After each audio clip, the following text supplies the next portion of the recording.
آج بنگلور کی مسجد کے ایک امام صاحب سے میری بات ہوئی جو میرے دوست بھی ہیں۔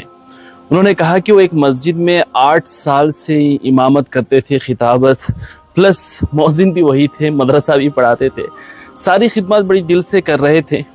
اچانک 8 سال کے بعد حال ہی میں اس مسجد کے صدر نے انہیں بلایا اور کہا کہ امام صاحب آپ کو 8 سال سے ہم دیکھ رہے ہیں، ابھی ہمیں کچھ نئی ویرائٹی چاہیے، نیا چہرہ، نئی آواز چاہیے، آپ اپنا انتظام کہیں اور کر لیں۔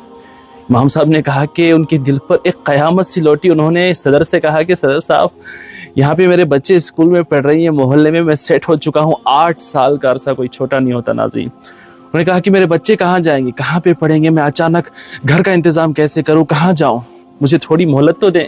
اس صدر نے کہا کہ تمہارے بچوں کی ذمہ داری ہماری تھوڑی ہے، تم اپنا انتظام کہیں اور کر لو۔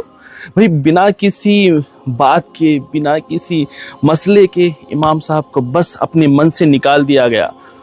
سوچی وہ امام صاحب کہہ رہے تھے کہ میں یہاں تو انہیں معاف کر دوں گا، لیکن قیامت کے دن اللہ کی بارگاہ میں عرض کروں گا کہ مالک میری اور میرے بچوں کی کیا غلطی تھی کہ ان لوگوں نے ہم پر اتنا ظلم کیا۔ یہ صرف بنگلور کے کسی امام کی بات نہیں ہے، بلکہ ہندوستان بھر میں ہمارے علماء کی یہی حالت ہو چکی ہے کہ کبھی بھی کسی کو بھی مسجد کی کمیٹی والے بنا کسی وجہ کے نکال دیتے ہیں اور کہتے ہیں کہ ہمیں کوئی نئی آواز، نیا چہرہ چاہیے۔ سوچے ان کے بچوں کا کیا ہوگا، کیا ان کی فیملی نہیں ہے، کیا انہیں آپ کی طرح جینے کا حق نہیں ہے؟ بتائیے، ایک محلے سے شفٹ ہونا، ان کے بچوں کی اسکول شفٹ کرنا، اس چھوٹی سی کمائی میں بتا رہے تھے کہ صرف 10-11 ہزار کی تنخواہ تھی، جس میں بنگلور جیسے شہر میں وہ اپنی پوری فیملی کا گزارا اس 10-11 ہزار روپے میں کر رہے تھے۔ یہ بڑے افسوس کی بات ہے کہ ہماری قوم کہاں جا رہی ہے۔ ہمارے قوم کے صحیح معنوں میں جو لیڈرز ہیں، جو قائد ہیں، وہ ہمارے علماء ہیں، انہی کی قدر نہ کریں گے اور روتے ہیں کہ بھائی مسلمانوں پہ ظلم ہو رہا ہے، کہیں اس کی وجہ ہم ہی تو نہیں۔ یہ چیزیں بند ہونی چاہیے، علماء پر اس طریقے کا ظلم بند ہونا چاہیے۔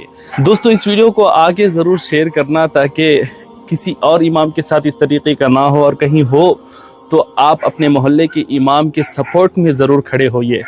جب تک کہ اس کی صحیح غلطی نہ ہو تب تک اس طریقے کی حرکت کرنا بالکل درست نہیں ہے۔